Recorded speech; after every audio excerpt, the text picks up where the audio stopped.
Hello everyone, my name is Yogdog and welcome to some Knights of Honor 2 Sovereign. We are going to be playing this game for the first time. I have played some of the game off recording / off stream, so I am decently knowledgeable about the game.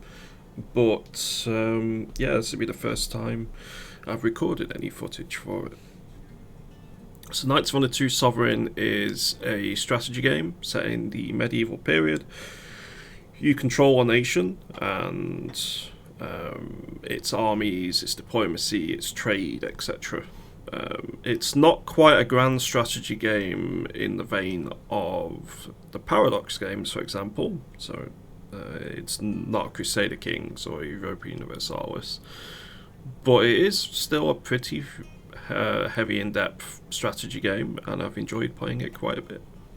So we're going to be doing a new campaign. We have 3 different starting periods to choose from. All this really affects is the starting nations. So you have 1010 AD, 1224 and 1360 AD. Other than which nations are on the map, there's no changes, there's no different texts or anything like that. All it does is it changes the various nations which inhabit the map and their starting political situations. So for example, in 1010, England is constrained to, well, England, Scotland, Wales and Ireland are independent, whereas in 1224, most of Ireland has actually been conquered. And then if we go to 1360, Wales and the entirety of Ireland have been conquered, and it's only Scotland which is independent in the British Isles. So I'm going to be playing as Byzantium in the 1010 period. Byzantium is a large nation, so it has in many ways quite an easy starting position. However, it does have caveats. You will get focused by other nations, specifically the Balkan nations. Serbia and Croatia like to gang up on you. I've seen Sicily and Naples as well. And the way the game works is you do have a limited amount of armies, and if you have large amounts of AI targeting you, it can become somewhat of a problem. So we're going to start with Byzantium, and we're going to go from there. So like I said, I have played this game a little bit at this point. I'm relatively familiar with how to play it, but not crazily, so I don't have any meta builds or anything like that. So let's start from scratch. So as well as just being a general let's play, I'm going to use this as a bit of a tutorial. So up here in the left we are Byzantium. We have the Byzantine Greek family, so we see that we are Orthodox. We then have Crown Authority, which is showcased by this bar here. Now what Crown Authority does, it's a general overview of how stable your nation is, how much of a hold you have over the nation. And negative Crown Authority will have various debuffs to your nation, whereas having positive Crown Authority will give you various buffs. These can range from increased taxes, higher stability, which is your kingdom stability here, and we'll get to that in a moment. And generally you'll want to keep your various pop types happy, so you've got 5 of them. You've got your nobility, army, merchants, clergy, peasantry, and these are all very useful for various reasons. So like your peasantry, it affects your food production, whereas your merchants affects your trade. Most of them are pretty obvious what they do. These can go into the negative. Generally you want to stay at the very least neutral, because for example, let's say I annoyed my merchants. If I get down to -5, I'm going to be losing 25-30% of my tax income, trade income for gold. Whereas if I were to get it on +5, I'd only get like +10. So You always want to keep it as high as possible, but you also want to keep them as out of the minuses pretty much at all costs, because your malices scale worse for you than your bonuses do. You don't want to have that as a problem. We've then got our kingdom stability. This affects the happiness in provinces, and if we actually just go and hover over a province here, this is the stability here. That gets affected by kingdom stability. If you have local events which can affect stability, on top of your kingdom stability, you could start getting rebellions, which you tend to want to avoid happening if at all possible. Up here at the top, you'll see that we have various available slots here. These are used to hire various knights to positions in your court. There are 5 different types. You've got marshals, merchants, diplomats, clerics, and spies. All fulfill various different functions. Marshals command your armies. Merchants are used for trade, and basically anything to do with money. Diplomats are used for diplomacy with other nations. Clerics are used in order to actually bring unruly settlements under control, actually change the faith of a province, and so on. Generally, they're also quite useful for books, which we'll go over in a moment. And then spies, which are used for all sorts of skull and daggers. Is it skull and daggers? Skullduggery. So you're going to be using them for assassinations.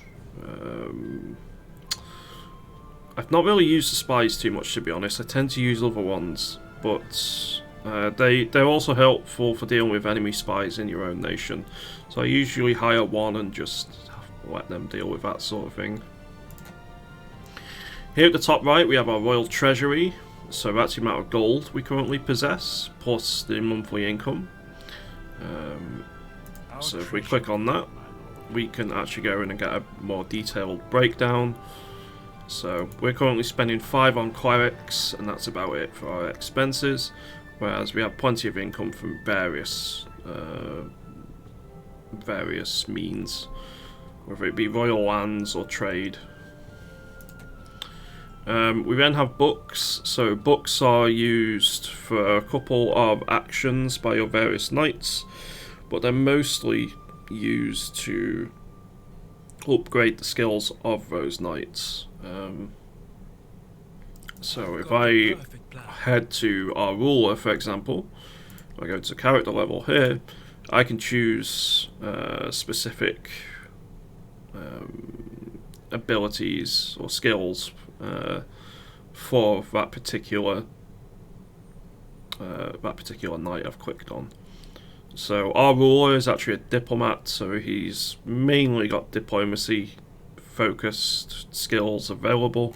Some skills actually unlock abilities, but that won't be something we'll have at the minute. We then have religion. So religion is used to actually help with putting down revolts in provinces, I've seen. But it's mostly used for converting provinces and making them less resistant to your rule in the long term. We then have commerce. So commerce is basically a cap on how much trade you can do. You increase it by... Well, we'll go through how you increase all of these later, actually. But the more trade you want to do, the more you need commerce. So you actually making sure you've got enough commerce to facilitate any trading endeavours is important. Then you've got your food income. So food generally gets used either for trade, you can export or import food for gold. Other than that, it's mostly used for armies. Each unit you have in your army will have a food upkeep, So it's important to make sure that you are able to feed them, otherwise your army will start causing you issues. And then finally you have kingdom levies. So kingdom levies are used to recruit specialist troops, anything other than peasants. And there are resource which later in the game you'll need a lot more of, but to begin with you can probably get away with just using peasants for the most part. We've then got our mini-map down in the bottom right. We then have like an event log, and we've got a few screens down here, but we'll go through them over time instead of just dumping everything at the start here. The province overview just gives you a quick overview of your various provinces, I suppose. I don't tend to use that. The Royal Library is your help system, so you've got some areas to refer to there. It's the great powers and rankings are used to track various facets of your rule, and it's important to, if you want to be able to become Emperor of the World, which is one of the options in order to actually win the game, to try and be as strong as possible and as many of them as possible. Kingdom advantages is used to track various things, well, mostly just what resources you actually have within your lands. None of them are actually active at the minute. You don't have any buildings at the start of the game, but each province will have resources, and anyone's marked in orange, I can actually get those resources within my own nation. Now, owning lands that have all these resources aren't the only ways to get them. You can actually trade for them, but generally owning land and actually building the relevant buildings is the easiest way. Each resource will have various buffs it gives to your nation. For example, gold ingots gives additional base merchant trade income and just additional gold overall, whereas gunpowder gives an additional bonus to siege damage. And then if you complete some sets here, you'll notice that, for example, I might be able to complete all the masonry sets long term because all of these are orange, so I have the relevant buildings. You can get some pretty powerful buffs. In the case of masonry, 5% cheaper building upgrades and costs, which is very nice. Plus 25% production and plus 100 siege defense. So later in the game, our additional siege defense is really useful. We then have royal family and traditions. So what this does is it shows you your closest royal family members, and this isn't really too important to keep a track of in general, I don't think. But your traditions, on the other hand, is you can choose a tradition. So you choose a tradition which your current ruler currently has, and this gives you buffs to anyone who actually picks that tradition. So, for example, if I go to conspiracy, let me just get rid of that one. So, kingdom effects, we get for as long as we have this tradition active, we get espionage defense, and we can more effectively sow dissent in enemy regions. And for any spies that take the conspiracy skill, they get a plus 10% chance of success in witch hunts and plus 10% more effective sow dissent. So it's building up your kingdom traditions is very useful, and you can choose to spread it out as much as you want, or just hyper focus on like one area, warfare for example, or trading. You have 8 of them in total. I think there's 5 skills per type. So you can go for all the skills in warfare and then 3 skills in somewhere else, or spread them out as much as you want. Just have you can tailor your empire's traditions. Then finally, friends and threats and stuff, which this I, again, don't really tend to use too much. I tend to go quite tall instead of quite wide. And yeah, I don't really focus on making too many allies, which has bit me in the arse quite a few times in the past. So I think how we're going to start this is we're going to start building some buildings straight away.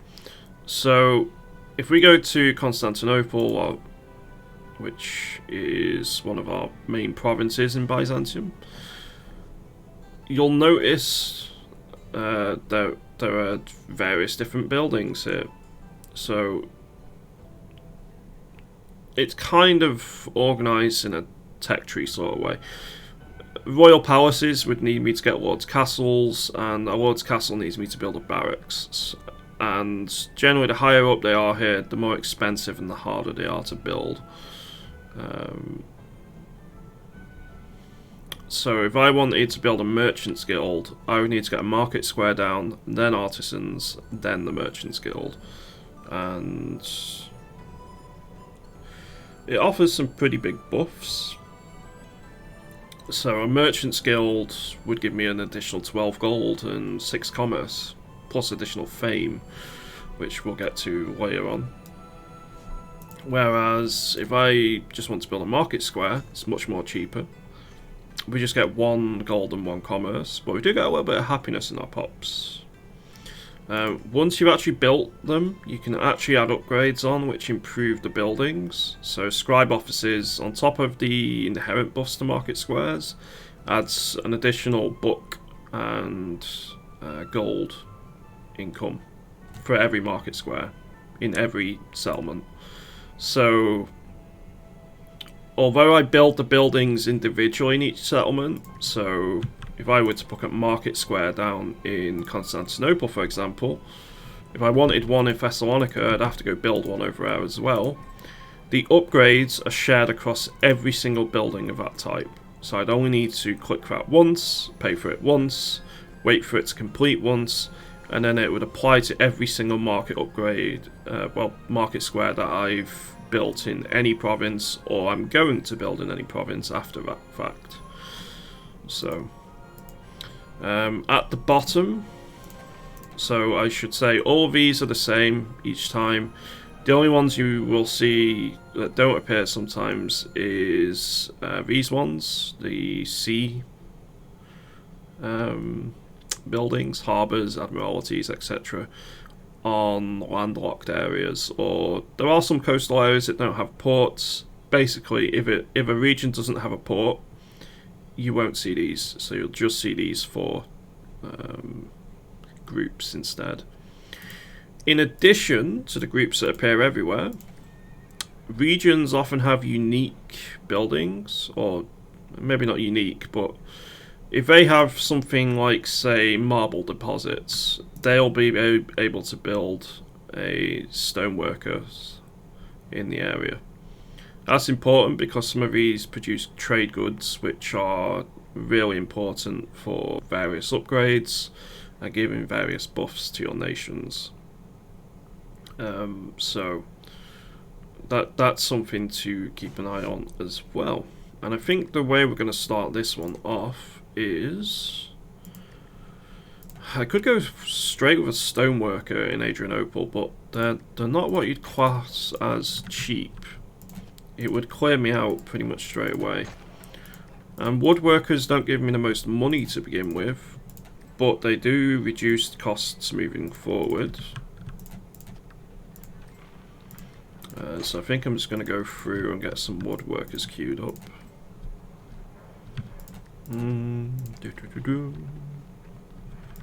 So some buildings are a lot more expensive than others.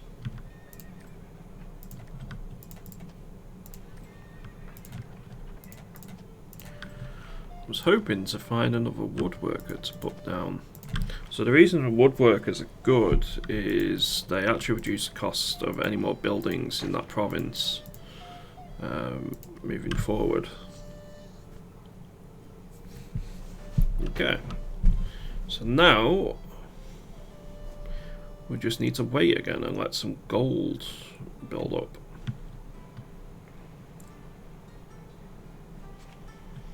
We've got some foreign merchants in the area.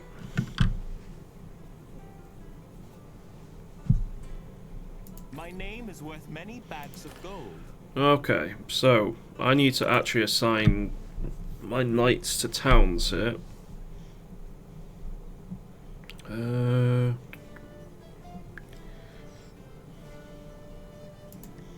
think I'm going to assign you to Athens. I am ready to trade.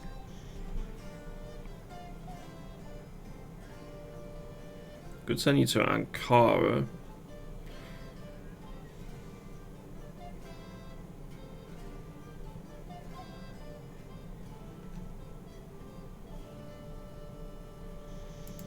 I'll send you to Thessalonica.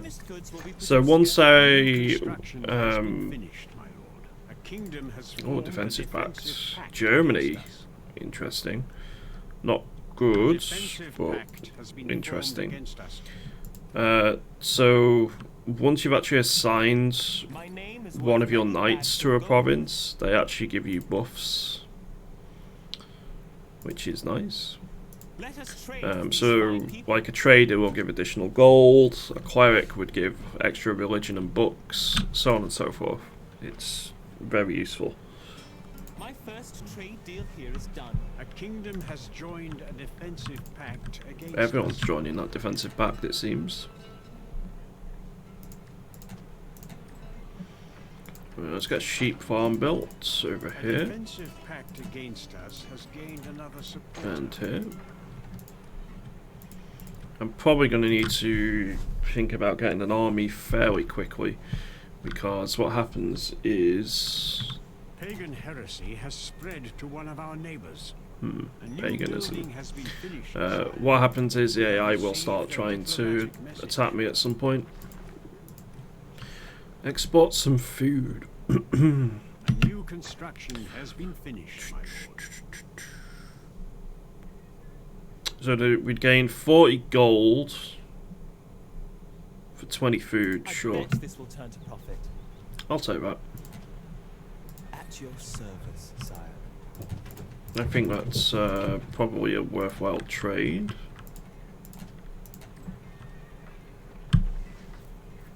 All dealings went according to plan. Let's get a market square built down here.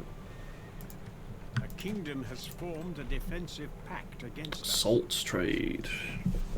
It is quite expensive.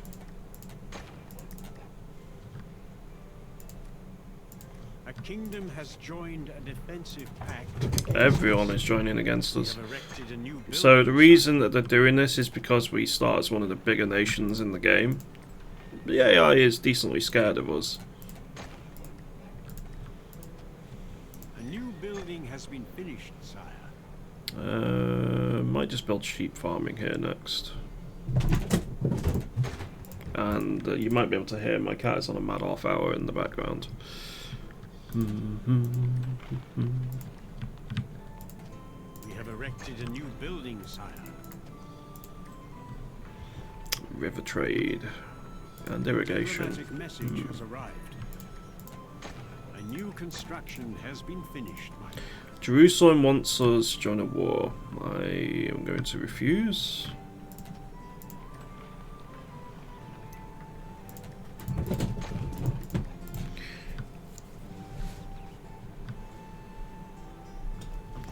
Right, still plenty of income. Also, I've kind of wasted time a bit here. I should be I already knew that. giving some wars out. Skills, sorry, not wars. We'll go for...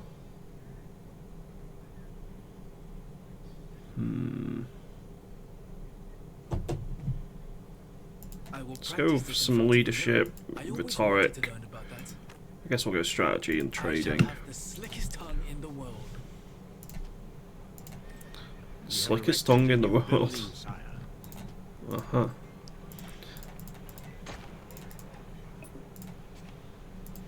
Shun the foreign merchants. I'm going to forget the opportunity. The building has been finished, sire. So I might hire another. My name is worth many bags of gold.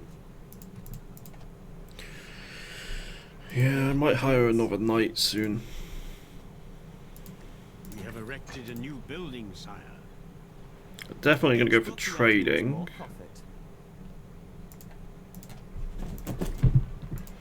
Let's get some sheep farming down.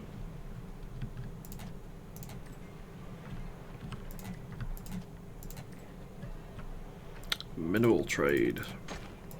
So quite a lot of these unique buildings you can build actually require market squares. Market squares just give additional gold, so they're quite a nice building to have in a lot of areas as well anyway. And they're fairly cheap. The building has been finished, sire. We have received a diplomatic message. Cheap. You want me to go to war against the Georgians? I'm going to disagree. We have erected a new building, sire. Are you in need of my counsel, sire? Okay, let's try and... I was going to get you to appease the clergy, but it costs too much gold, and I'd rather use the gold elsewhere.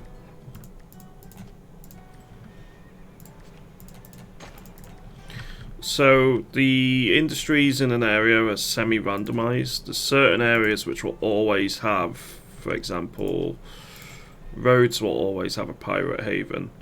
But it can also have other stuff appear in there, like limestone deposits. So, they're semi-randomized.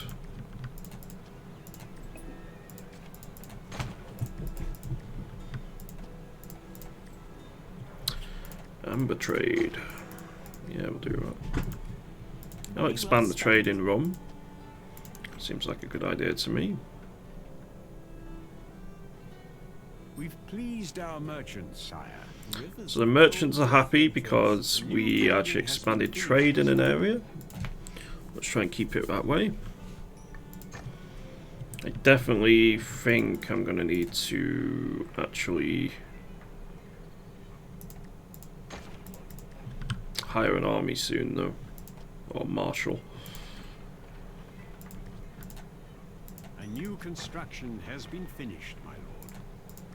Yeah, let's do that. Constantinople. What is your wish? I haven't slept in a bed for ages. We'll start hiring. Message has arrived. A new building has Hungary offers a trade agreement we are going to accept, which means our merchants are going to be happy again.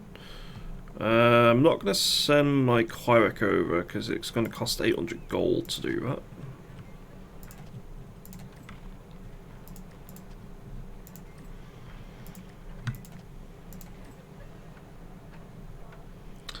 Right, so we need 3,300 for that. We need 1,900. Try and go for all the cheap upgrades first.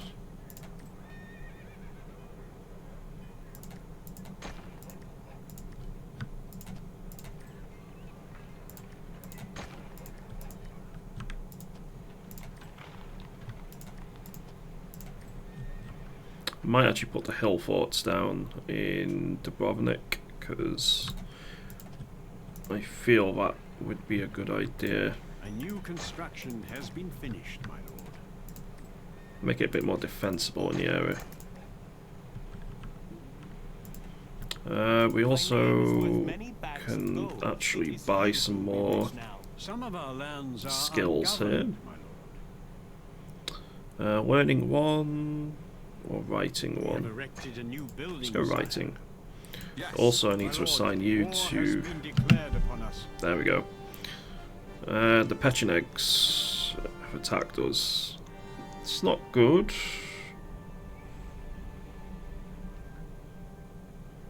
Let's put you in charge of Belgrade. Time to train some men.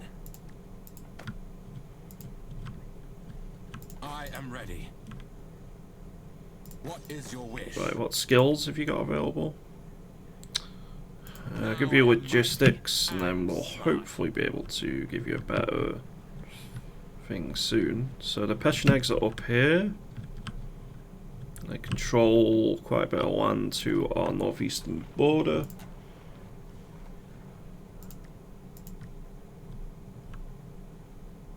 Let's actually get you hired in Yes, Thessalonica. my lord. Let us restock and rest.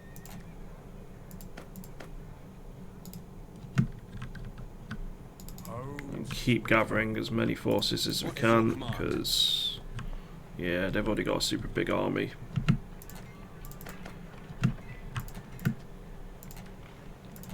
Sire, we have spotted enemy troops marching through our lands. Back to the castle. Fortunately, there's not much I can do about said troops at the minute. I obey. I So, haven't slept in a bed for they've already got a ages. level 12 military ruler We've spotted mercenaries camping in with our a bunch lands. of light troops which are better than peasants. One of our castles is under siege. It very much does feel like at times that the AI is quite cheaty. What is your wish? We are on our way. I haven't slept in a bed for ages. However, we might be able to win here Surround those dogs. Call to arms. A town is under siege. just through sheer Our ranks numbers. were reinforced by another army. Enemy So troops they're actually across our besieging lines. over here.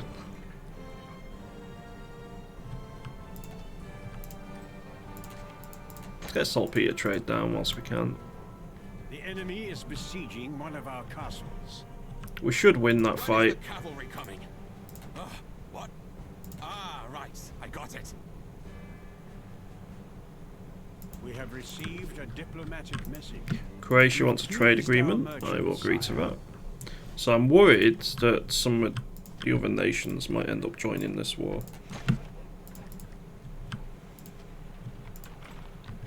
We'll have to see whether that comes to pass or not.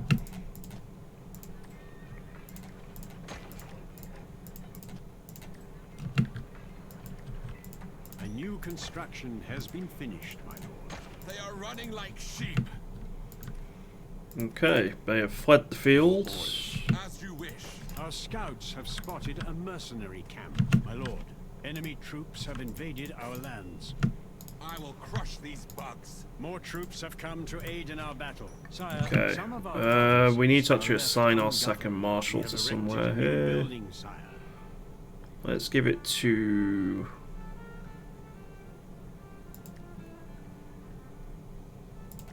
It was an Raklion. honor, sire. Kill them all. Fight with honor. So I need to go relieve a siege after this battle, I think. A new building has been finished, sire. So we should be able to actually fully destroy their army here, A foreign knight is in our dungeon. like so. My troops are waiting. Home, sweet home. Done. My liege. Even I cannot do that. A defensive pact against us has gained another supporter. We'll arrive soon. Right, let's go get our Reinforce our brethren. city saved. I've got a loyalist rebellion over here. Our Cool. ranks were reinforced by another army. Don't think it'll do much to help us. The AI will crush it, but it's nice to have.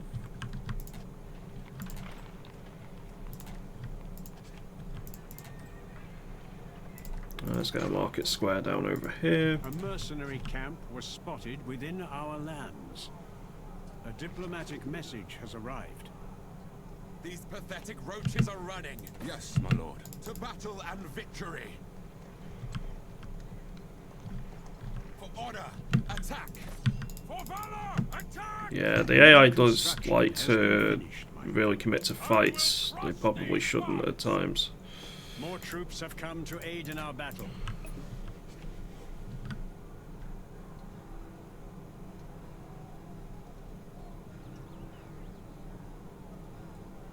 Our army's opinion has improved.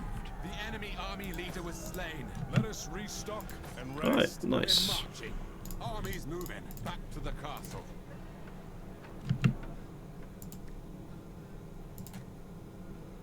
Our war has ended, and our troops have left the battlefield. Okay.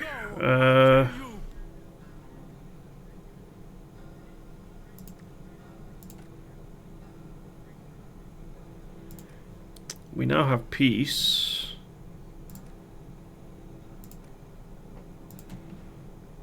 So I can execute open audience, or I can grant release. think I'll grant a release because it will actually help with improving relations with our nobility. They don't like seeing nobility imprisoned. If you insist. Mission impossible. Right away. I obey. This is a good strategy. My liege. Yes. Okay, let's go get our armies replenished. Our king has died. And with that, the death of our king and the end of this first episode. Thank you very much for watching, everyone. Hope you've enjoyed some Knights of Honor 2 Sovereign. I will see you in the next episode.